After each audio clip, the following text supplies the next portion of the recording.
हाय, मेरा नाम देवव्रत सैकिया है।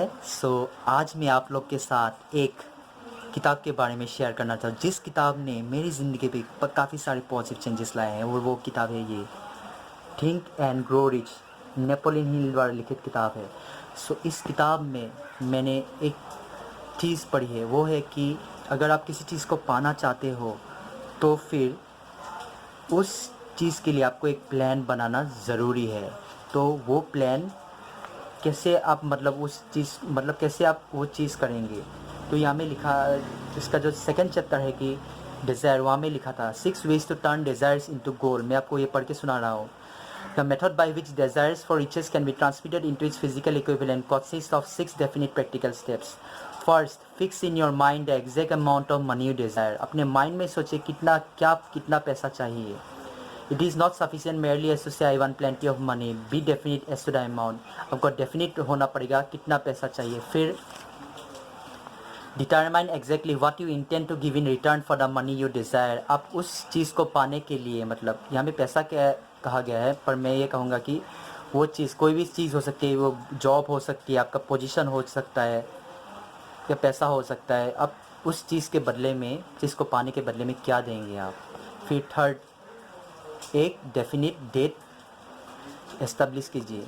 Establish a definite date when you intend to possess the money you desire. मतलब एक आप तारीख लिख लीजिए, दे दीजिए, उस तारीख के भीतर आपको वो चीज़ चाहिए। फिर fourth, create a definite plan for carrying out your desire and begin at once.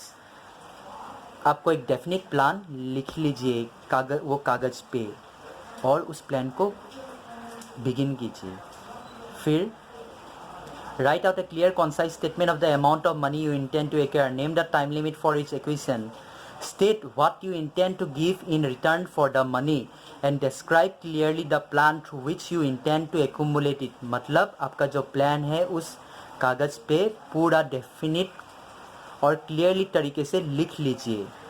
फिर क्या कीजिएगा कि read your return statement aloud twice daily, once just before retiring at night and once after arising in the morning. और फिर सुबह उठ के और रात को सोने के आगे उस कागज़ के टुकड़े को अपने पास रखिए और पढ़िए। इससे क्या होगा कि आपके दिमाग में ये बैठ जाएगा कि आप वो कर सकते हैं, कर सकते हैं, कर सकते हैं।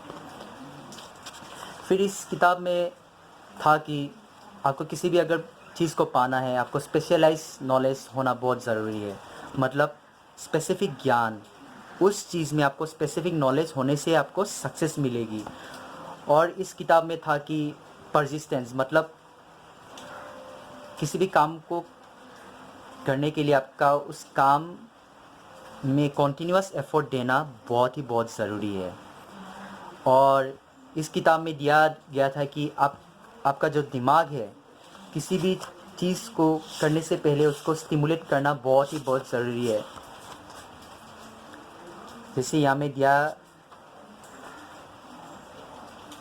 गया है कि the stand stimuli of mind, मतलब आपका जो दिमाग है वो किससे स्टिमुलेट होता है। The human mind response to stimuli through which it may be keyed up to high rates of vibration known as enthusiasm, great imagination, intense desire, etc. The stimuli to which the mind responds most freely are the desire for sex expression, love, a burning desire for fame, power, or financial gain, money, music, friendship between either those of the same sex or those of the opposite sex, a mastermind alliance based upon the harmony of two or more people who ally themselves for spiritual or temporal advancement. Mutual suffering, such as the experience by people who are persecuted. Autosuggestion, fear, narcotics and alcohol.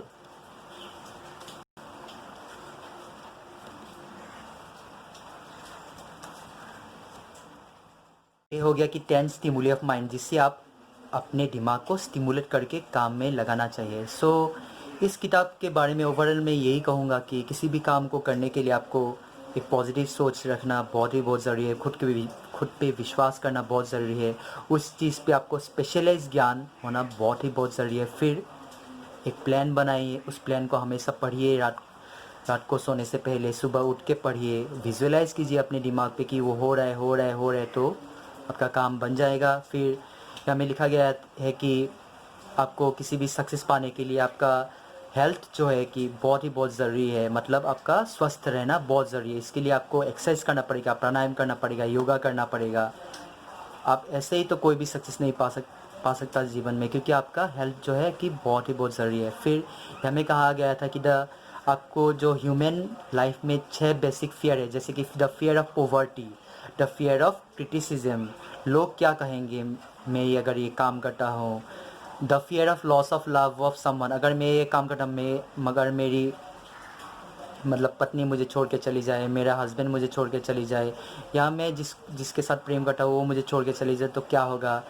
The fear of ill health, अगर मुझे बीमार हो गया तो मैं ये काम कर सकूँगा कि नहीं, अगर मेरा मौत हो गया तो मैं क्या होगा। तो ये कि इस किताब में वो भी दिया गया था कि the 6 basic fears of human life should be removed, मतलब वो फियर को रिमूव करने से ही आपको जीवन में सक्सेस मिलेगा। सो इस किताब के बारे में मैं यही बताना चाहता कि बहुत ही साइंटिफिक किताब है, बहुत ही साइंटिफिक सोच टेक्निक के साथ लिखा गया है कि कैसे आपको जीवन में सक्सेस पाना है। सो मुझे लगता है कि आपको ये किताब ज़रूर पढ़ना चाहिए। और आज के लिए फ़िलहाल इतना ही। और अगर आपको लगता है कि मुझे और वीडियो बनाना चाहिए तो फिर मैं और बनाऊँगा। किस टॉपिक के ऊपर वीडियो बनाना चाहिए मुझे, आप मुझे कमेंट सेक्शन में लिखकर बताइए, मैं वो वीडियो बनाऊँगा। और मेरे चैनल को आप ज़रूर लाइक कीजिए और सब्सक्राइब कीजिए, क्योंकि मैं अभी आगे भी खाली जस्ट स्टार्ट किया हूँ और जर्नी तो बहुत लंबी है। Okay bye.